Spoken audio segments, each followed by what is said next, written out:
Hey everybody, we have Joel with us. He's got 6.5 overall. He only wanted 5 each, which is 36 in PT. He comes from a very special profession. He's a mechanic. He only needed 36, but he ended up getting a really good score. First attempt, usually very hard because I think you don't need to deal with documents, papers all the time. You are hands-on with your job.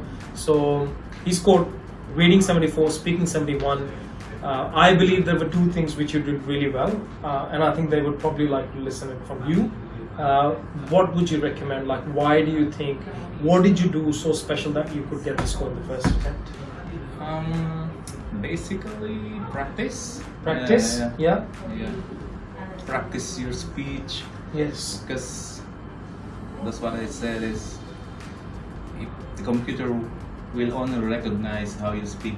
It has to be the clarity. The clarity is pronunciation. Yes. Pronunciation. Yes. Stay calm, man. Stay calm. That's it. That's a big confident. one. Be confident. Be confident. Yeah. How do you get confident?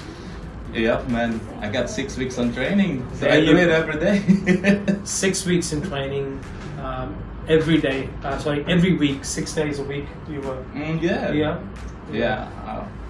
5 days, and then on Saturdays I stay here for 3 to 4 hours. Yeah. So.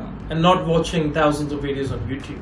That's just going to confuse you so much. Yeah.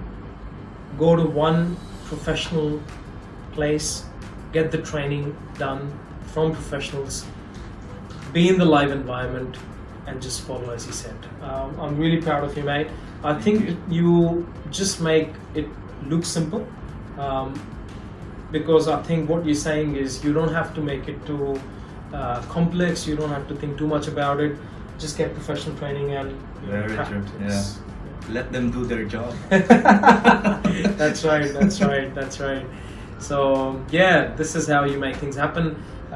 If you want to know more about Joel's story, you can send us a message. If you want to know more about how we run the courses, most welcome. Congratulations, mate. Very proud of you. Thank you. Hopefully a lot of other people will get inspired. Joel is from Philippines, and well done. Thank you, mate. Bye.